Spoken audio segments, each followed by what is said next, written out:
Hi everyone, welcome to a new episode of Crypto Tips. My name is Heidi. Today we're talking about what's happening with the European Union and proof of work blockchains.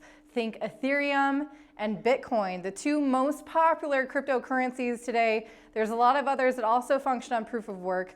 But anyway, what's happening is they've been trying to pass this law or this legislation that has language about cryptocurrencies in it. A few weeks ago, they were talking about banning proof of work, specifically consensus mechanisms, cryptocurrencies that use that type of consensus mechanism.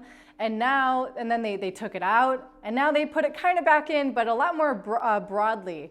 So I think this is really strategic because now they're not limited to just potentially banning proof of work blockchains. These are these regulations that they're trying to impart on Europeans is cryptocurrencies that aren't sustainable enough. Cryptocurrencies that are being deemed bad for the environment, aren't as green. The ESG narrative is filtering here into how people are now being able to have exposure to cryptocurrencies. So what does this mean? For people in Europe, for people who want to launch a cryptocurrency within Europe, their language is if a cryptocurrency is not up to their code of standard for the sustainability practices, it won't be offered on exchanges that function within European Union. So what does that mean for you as a user? Maybe they're going to have, just like how Binance.com has a special site for Binance.us, where because of the US government, those citizens are very limited in the cryptocurrencies that they can purchase because it's a centralized exchange. It's quite possible it's going to happen in Europe here too. Maybe you have an account on Binance and they're going to make sure that you go through KYC. And if you have ID that's saying that you're a European resident or European citizen, suddenly you can't buy or trade Bitcoin or Ethereum. That is huge. It's alarming, and it's going to suck for anyone who doesn't know how to use a decentralized exchange.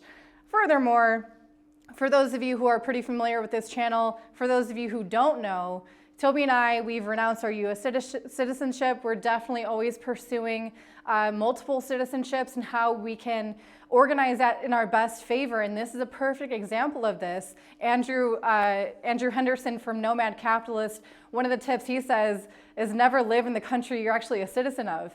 And this is a scenario that would play really well into your favor. You can just kind of dip, bob and weave around all these regulations in a completely legal manner.